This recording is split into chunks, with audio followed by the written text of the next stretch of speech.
I've come so far away from home. There's no way I'm turning back now. My destination is unknown, so I'll keep pushing, never slow down. A big blue sky, a pocket of dreams, a head full of hopes, possibilities. I'm taking a chance to reach for the stars, for the stars. If I fall,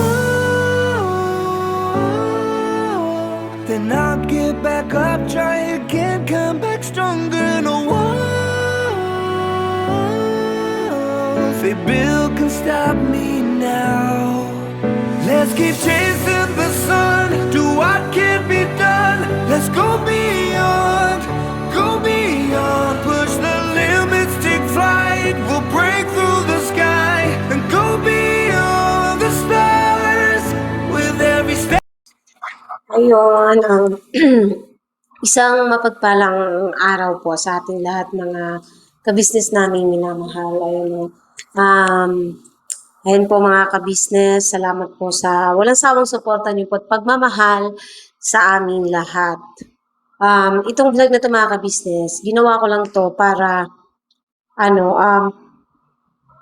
hindi sa kung ano pa man ha, hindi po ito panggagawa o gumagawa ako ng issue. Hindi po mga kabisnes. Ito po'y pang pang awareness lang po mga kabisnes dahil nakakatakot, po siya mga kabisnes, nakaka-alarma. So ito ay alarming mga kabisnes naming minamahal. Kaya dapat po kasi supposedly po, ginawa ko tong vlog na to dapat noon pa.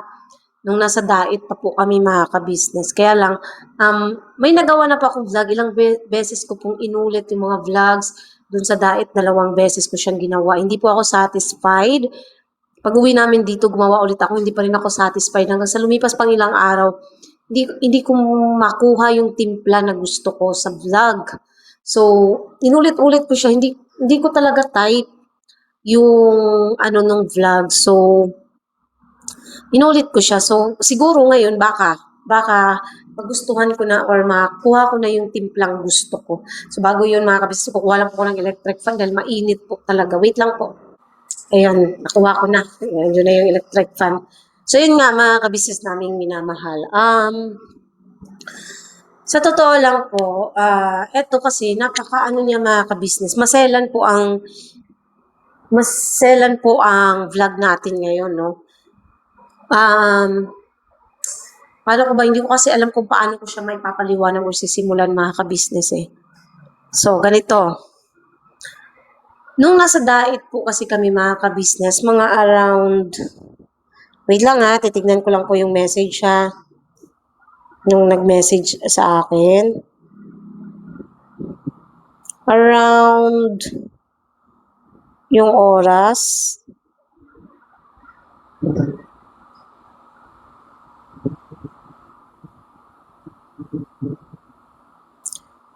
Mga bandang 8 mga ka-business, 8 ng gabi.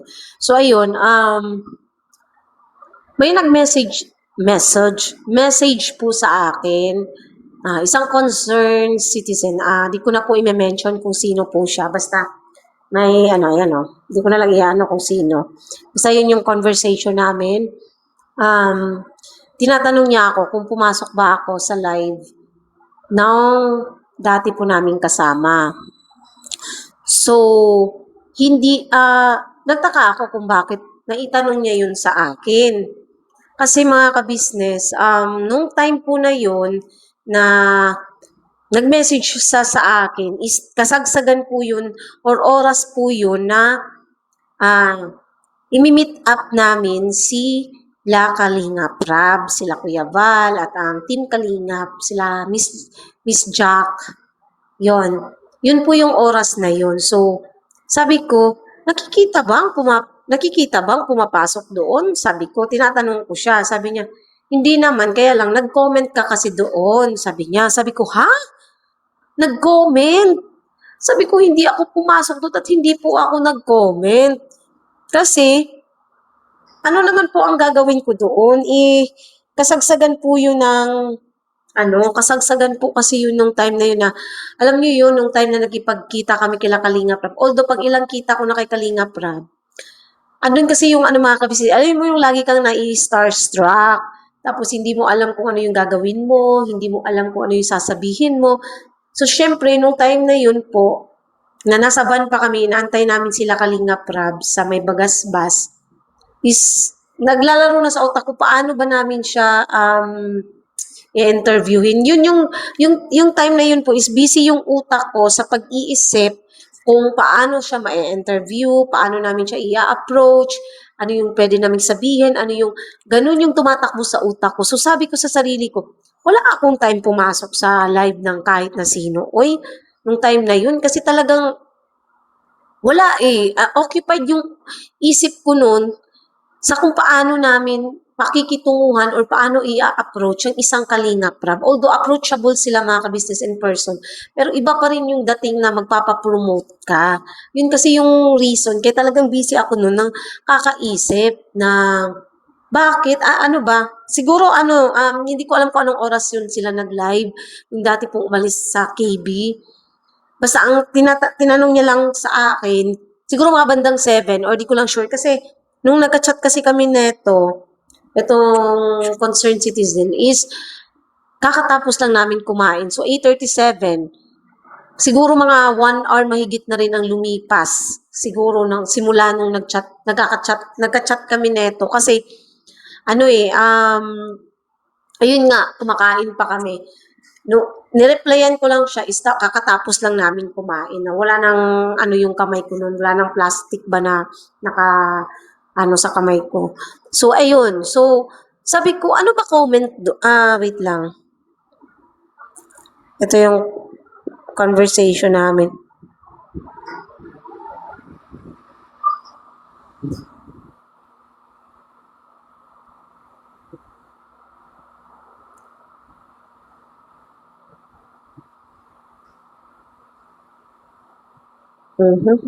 Wait lang mga ka-business ha.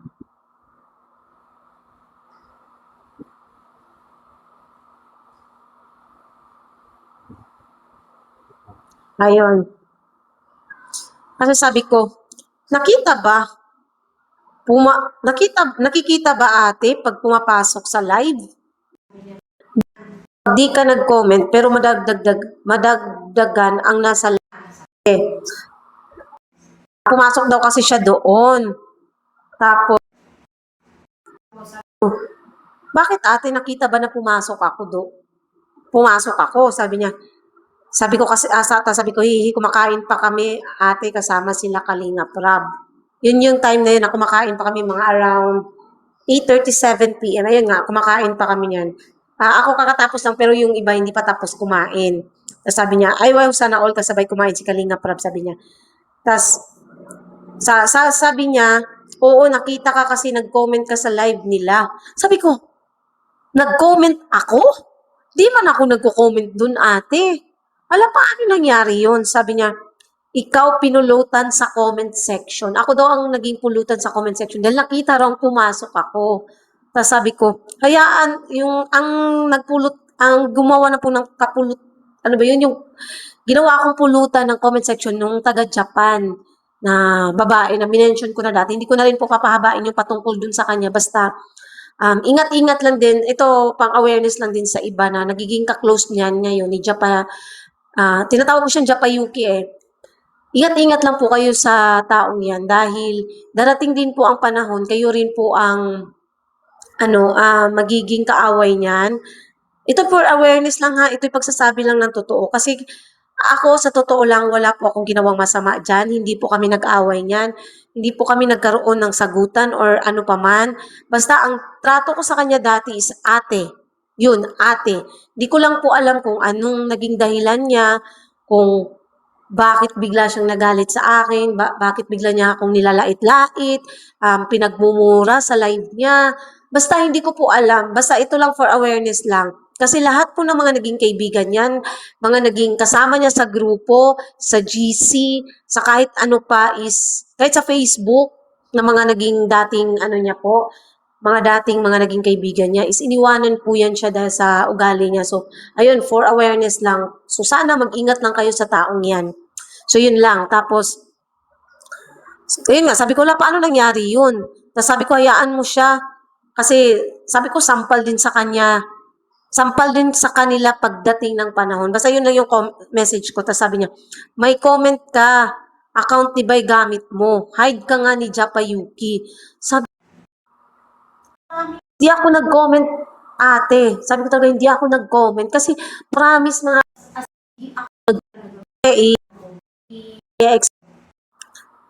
tas ang sanabi ko daw, sabi mo doon, alalahan sa inyo ng message mo doon. Sabi ko, hala, di ako yan. No? Sabi niya, sino nag-comment doon gamit YouTube channel ni Bay? Kaya ka na-hide. Kaya daw ako hinide. Sabi ko, baka may gumawa ng account ng same kagwang Bay, pero di ako nag-comment. Promise. Sabi ko, baka may gumawa ng channel. Tapos sabi niya, hala, check ko nga. Tapos sabi ko, sige ate, kasi di ako magko-comment ng ganun. Foul ako dun. Totoo yun. Foul ako dun, mga ka-business. Mapupulaan ako dun. Pagka ginawa ko yun, na magko-comment ako ng ganoon, ma-foul ako doon. Sa totoo lang. Kasi, ako, idinadaan ko sa vlog kung ano yung nararamdaman ko, hindi sa comment section nila. No? Tapos sabi niya, ay wala na be, tapos na live nila, di man makita yung live comment nila. Di ko na makita, baka nga may gumawa ng channel na ka-name ng kagwang, anang kay Bay. Sabi ko, never ako magko-comment doon, ate. Di man ako baliw para magpakita doon sa live nila, di ba? Sabi ko pa sa kanya. Sabi niya, kaya nga, pero akala ko ikaw yun. Nung nagbasa ako ng comment, nakita ko, hide ka ni, yun nga, ni Japayuki, kaya yun daw, basta hindi ko natapusin yung sinabi niya. Tapos, ayun, sabi ko, i-vlog ko yan mamaya, ate. So, ayun. Eto, unang-una sa lahat, yun nga, nabanggit ko na, yung time na yun, is busy kami kila Kalingap Rab. So, wala akong time pumasok, wala akong time mag-type para mag-comment sa kanila. Hindi ko po gagawin yun at hindi po ako papasok sa live nila. No? Foul po ako pagka ginawa ko yung mag-comment ng ganoon. Talagang pagagalitan ako ni Kuya, promise. Sa totoo lang, pagagalitan ako ni Kuya pagka ginawa ko yung magko-comment ako ng ganun. Kasi si Kuya nga, never nga sila sinabihan na, kasi pagka ganun ang ano dun, parang lumalabas na, ano ba tawag dun? Yung parang, hindi ko siya ma-explain eh. Para bang magbayad kayo ng utang na loob. Kasi mga kabisnes, di ba lagi ko pong binabanggit sa inyo, yung utang na loob, hindi po kayang bayaran yan kahit ano pang mangyari. Hanggang tumanda sa kaanak-anakan, hindi po kayang bayaran yung utang na loob, kundi pwede lang suklian. Di ba ganun po yung sinasabi ko? So, eto, ganitong komento, hindi po ako yun. Para sa kaliwanagan po, no? Kasi ginawa po, ayun, kaya ako po ito pinapaliwanag mga kabisnes.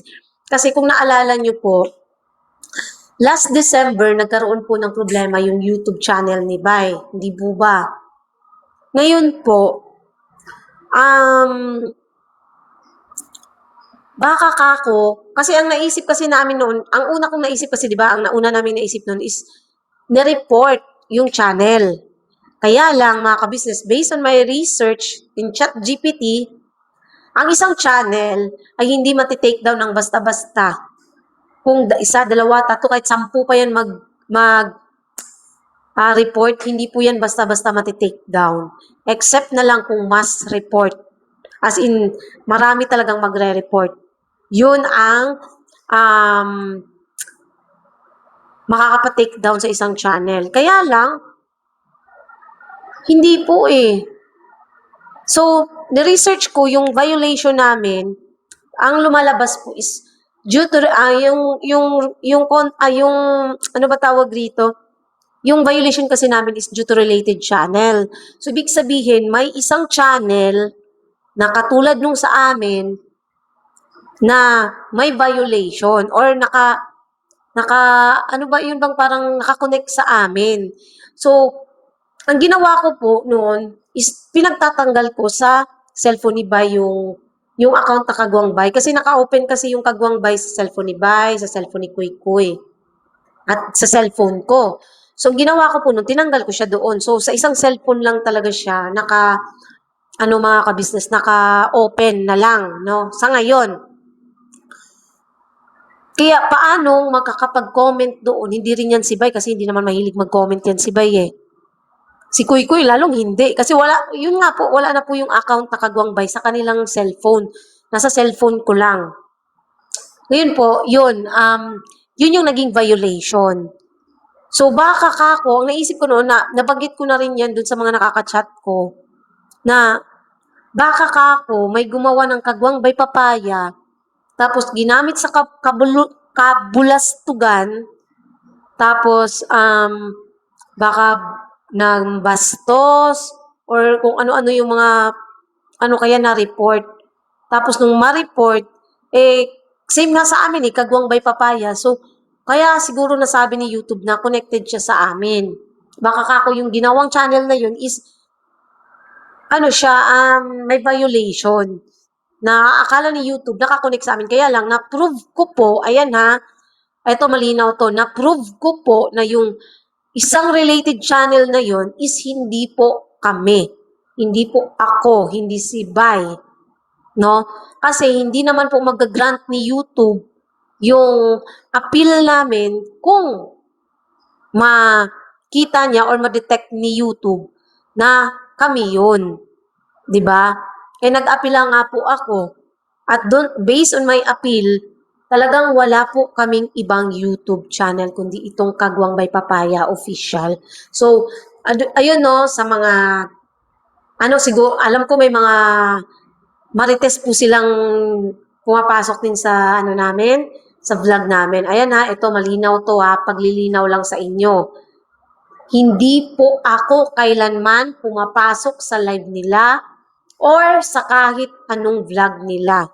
Dahil honestly, wala akong pakialam sa vlog nila o sa kung anumang content ng live nila.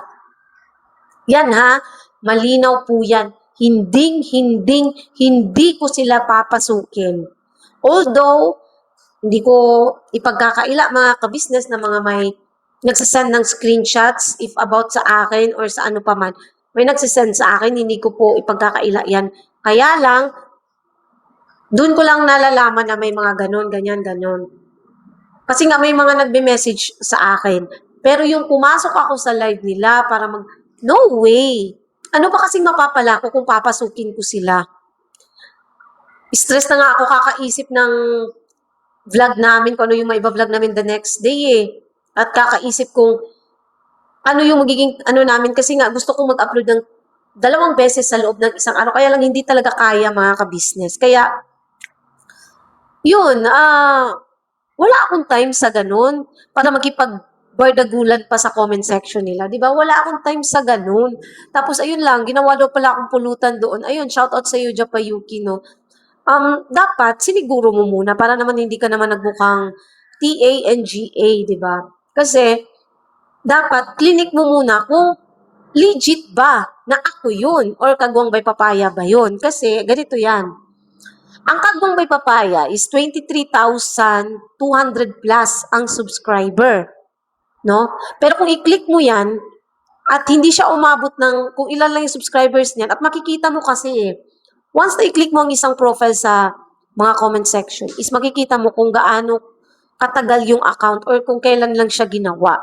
Yun sana ang ginawa nyo. Yun din yung mali nyo doon, no? Sa mga nag-ano sa akin, nang lait sa akin, yung ginawa lang akong pulutan sa comment section nila.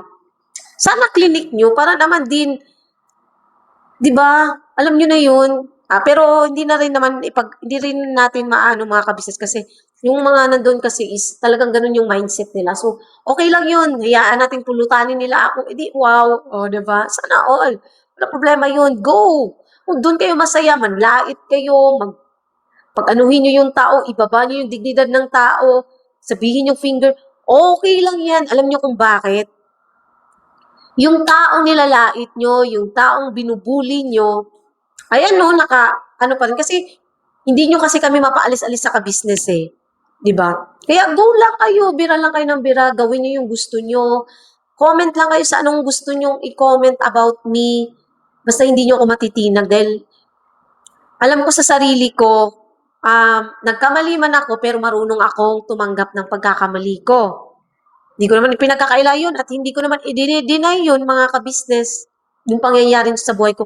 Pero bago kayo magsalita ng ganyan, yung mga idolo nyo ba malilinis?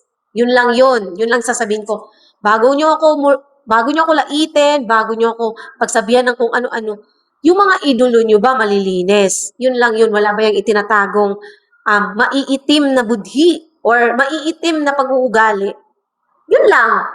Period. So, balik tayo dito sa, ayun nga, fake account. So, ayun, baka lang mga ka-business, no, may mapansin din kayo kung yung iba po is nanonood po sa iba, sa live po or vlog po ng mga umalis, baka ako may makita kayong Kagwang by Papaya kuno na account, pakiclick po kung ako yun. Kasi ako, mga ka-business, honestly, kung naalala nyo, yung patungkol kay, excuse na po, kay Kenneth dati, inamin ko po yun, mga ka-business, na ako talaga yun.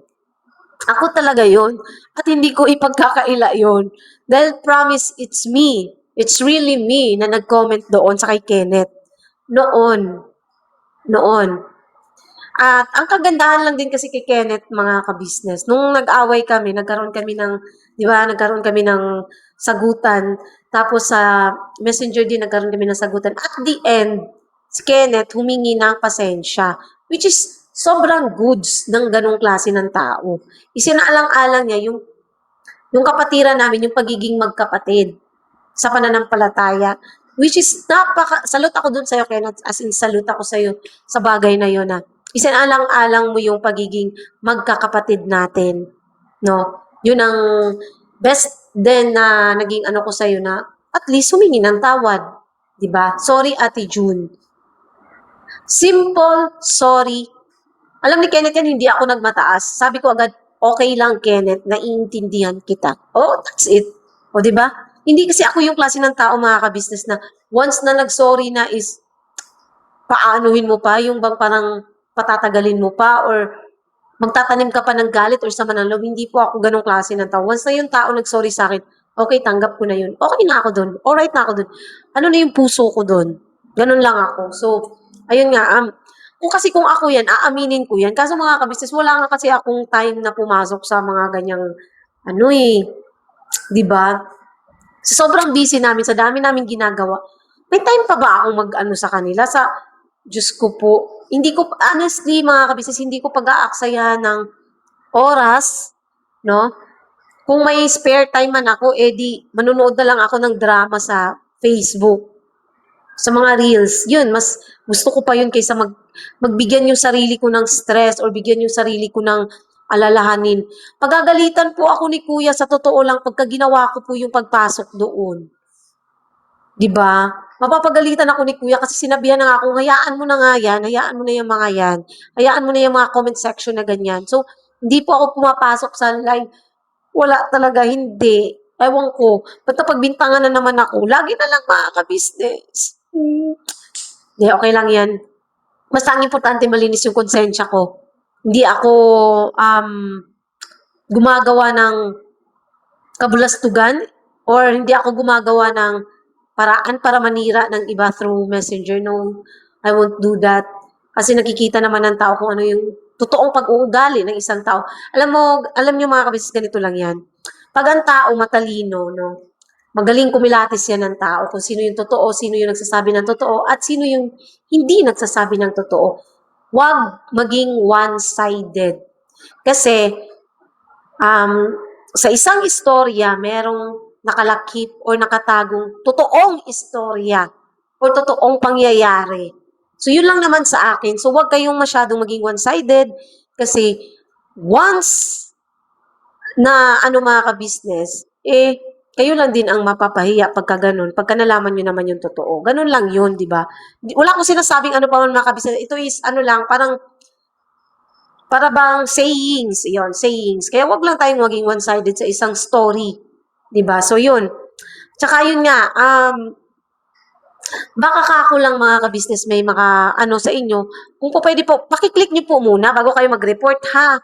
I-click niyo po muna yung mismong profile, tapos tingnan niyo po kung ilan yung subscribers at kung 2 years ago na ba yung account. Kasi kung gawa lang siya ilang buwan or isang taon, hindi po kami yun. Kasi ang Kagwang by Papaya Official is 2 years na po. Ayun, happy anniversary po ulit sa ating lahat. Ngayon po pala yung araw na na-monetize kami. February 9, na-monetize po yung channel ni Bay. Based on my day dati. So, ayun. Today is the monetization day. Monetization day. And congrats sa ating lahat pala. Ayun. So, baka kako. So, pag i-click nyo po at makita nyo po na bago po yung account, paki-report nyo na po mga ka-business. Kung same lang din na ginagaya yung sa amin. Kasi hindi na rin po niya na-screenshots din. Kung akala niya talaga, ako yun. At saka, hinide din po kasi agad daw. Hinide daw po agad. So, hindi niya na nakita or naabutan, no? So, para sa akin, yung mga ganun, hindi ko rin po alam kung sino po ang gumawa. Ayoko pong magsalita or ayoko pong mambintang ng tao. Pero dun sa gumawa, ano ba purpose mo at gumawa ka ng ganyan, no?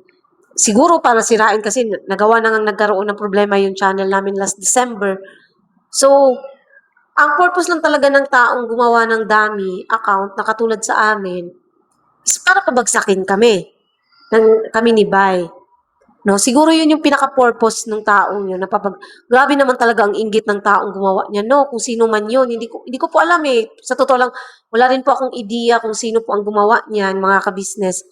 Pero kung sino man po, grabe naman po yung galit mo sa akin. Ano po bang ginawa kong masama sa iyo? At kailangan mo kaming pabagsakin. Ganun ba kalaki yung galit mo sa akin? Sa amin ni Bay para sirain kami at talagang gumawa ka pa ng same account sa amin? 'Di ba? So yun mga ka-business, paki-report na lang po kung sakasakali man po mga ka-business na may mapadpad na channel na Kagwang Bay na hindi po kami, basta i-click nyo lang po profile, then makikita nyo po dyan kung bagong gawa yung account, no? So ito nga, ginawa ko tong vlog na to pang awareness. Kasi nakakabahala mga ka-business, yung alam niyo yun, nakakapag-alala na may tao bang ganun? Bakit? Kasi hindi ko lubos maisip bakit. Pwede ka namang mabash ng mabash sa akin. Pasok ka lang sa ano ko, gawa ka ng paulit-ulit ng account mo para i-bash ako. Go! Kasi dagdag ano din sa amin yun, engagement eh. Pero yung gumawa ka talaga ng channel na Kagwang Bay, just to ano lang, para galitin ako. Ewan ko. Para masira kami. Ganun ba yun? Para sirain kami, masira kami. Hindi ko alam talaga. Sa totoo lang, hindi ko alam mga ka-business. So, ayun lang po, ano nyo na lang po, kung sakasakali man po na mapadpad sa inyo or mag-comment man po, no?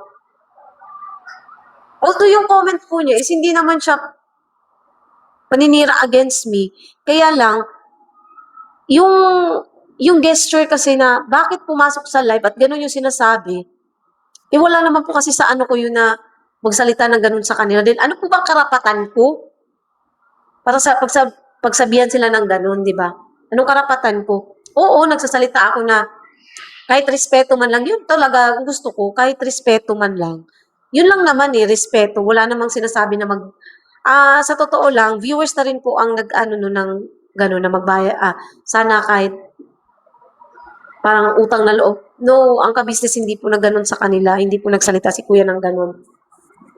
Yung pagtanaw, wala po, hindi po inano yun ni Kuya. So viewers po ang nag-voice out ng ganun. Kasi yun yung sa tingin nila is, nararamdaman nila dahil nasasaktan din po sila sa nangyayari sa ka-business. So ako, masabi ko nga, paulit-ulit ko nililinaw kasi, para malinaw talaga, para clear. Loud and clear na walang ganun. Respeto lang, yun lang naman, respeto. Huwag walain. Na kahit wala na sa KB, yung respeto manatili. Yun lang yun. Tapos, basta, hindi po ako yun mga ka-business, no? Ito, loud and clear, hindi po kami ni Bay ang nag-comment ng ganon. Lalong-lalo pong hindi po kami papasok sa live nila, sa vlog nila. Kasi kung gustuhin ko man po, Kung gusto ko man pong gawin yun, edi sana noon pa. Edi sana noon pa ako pumasok sa live nila. Kasi may mga nagsisend po sa akin ng screenshots na todo panlalait sa akin. Kasi kung totoosin, kung gusto ko talaga pumasok, no, nung mabasa ko pa lang yung Junjun, tingnan mo to, ganyan, ganun, ganun, mga nag-message sa akin, sinesend screenshot. Pwede kong replyan yun. Pwede ko silang pasukin at pagre-replyan doon at awayin sila kay dati nga 'di ba kay Okray ginawa ko nga 'di ba pumapasok talaga ako sa vlog niya sa comment section niya nakikipagbardagulan talaga ako doon noon 'di ba ginawa ko nga noon eh bakit hindi ngayon kasi nga mga business iniiwas ko yung sarili ko sa stress iniiwas ko yung sarili ko na yung toxic iniiwas ko yung sarili ko sa mga toxic na at lalo pat vlog nila yan, comment section nila, ano bang pakialam ko sa kanila? 'Di ba? So, yun na lang nasa isip ko, ano bang pakialam ko sa kanila? So, ibababa ko pa ba level ko sa mga viewers na, yun nga, ang tingin sa akin is mababa. Ang tingin na nga sa akin, mababa, ibababa ko pa ba lalo yung sarili ko para sa kanila? No way! Hindi na. Hayaan ko sila, kung gusto nila akong i-down, gawin nila. Wala na akong pakialam dun. Basta ako, nagpo-focus ako sa channel namin, sa ka-business family, okay na po ako doon. Doon po ako nagfo-focus. So, ayan ha, malinaw po yan. Hindi po ako yon. Hindi po kami yon. Para po malinaw, singlinaw po ng dito ni Bay. Ayun. So, yun lang mga ka-business. Basta, click nyo lang po, again po, i-click nyo lang po yung profile po nun. Kung sakali man po. Kung sakali lang naman po ha. Hindi naman po ako sure kasi wala naman pong screenshots. Pero yun nga lang, sinabi niya talaga na hinide nga ako doon at nag-comment daw pala talaga ang Kagwang by Papaya doon. So sabi ko, hindi talaga ako yun. So, ayun lang, baka ka maligaw ulit. Basta ito, bibitawan kong salita. Hindi po ako papasok sa live vlogs nila at higit sa lahat, never po akong magko-comment doon. Never po mga ka-business. Okay?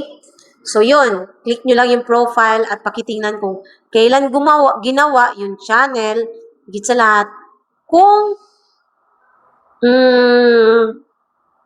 ano ba tawag rito? Kung bago o kung ilan ang subscriber. Kasi 'di ba kung naalala nyo, nangyari na rin yan kay Kuya. May ka-business official din na same din kay Kuya na channel. Naalala nyo ba yun? May nag-comment sa vlog ni Kuya na ka-business official din siya. 'Di ba? At yung din yung Rick. Alam niyo na yun yung ninong namin.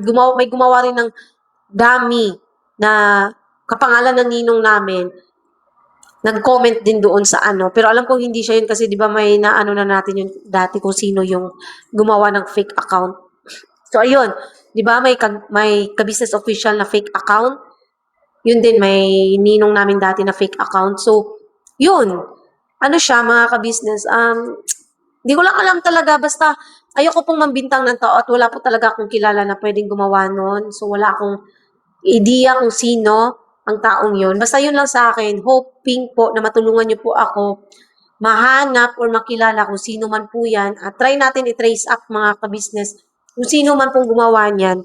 No, kasi baka yan talaga siya ang dahilan kaya nagkaroon ng violation yung YouTube channel ni Bay noong December.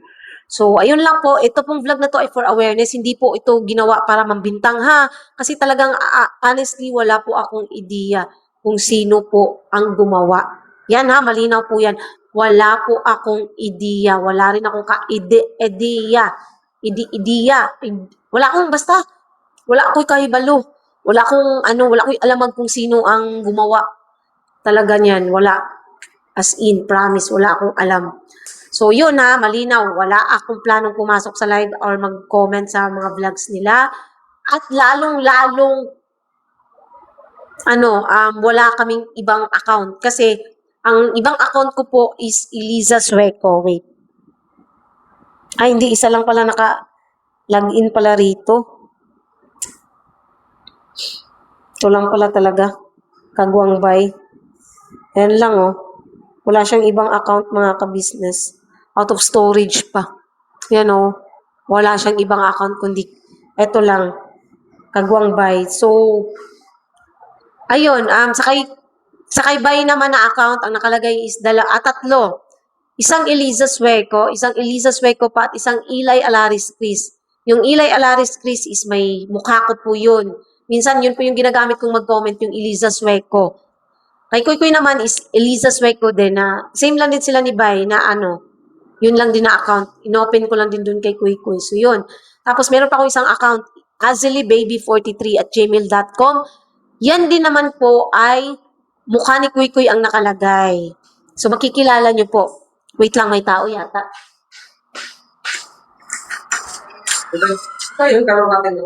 Wait lang, alin pa? Pailawin mo nga. Ayan. Nag-ano lang ako pa, nag-vlog lang ako. Tapusin ko ito, patapos na. Ayan ha, malinaw po. Basta yung account ko po is, wait lang.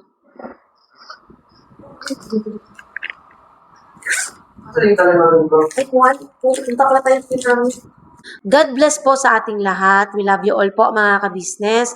Again po, salamat po talaga sa lahat ng suporta niyo po at pagmamahal sa pamilyang ka-business at syempre sa amin ni Bay. Salamat ng marami. Grabe, hindi ko po talaga sukat akalain na tatagal kami ng ganito, mga ka-business. Sa kabila ng lahat na talaga na ang dami namin naging pagsubok, may pagkakataon, mga ka-business, hindi po namin ipagkakaila yan, na may pagkakataon talaga na naiisipan namin umuwi. Iwan na lang ang lahat kasi syempre napapagod din sa issues. Pero simula po nung ano po kasi mga ka-business, ayoko na lang pong magsalita. Darating din po tayo sa bagay na yan. Basta ito lang masasabi ko.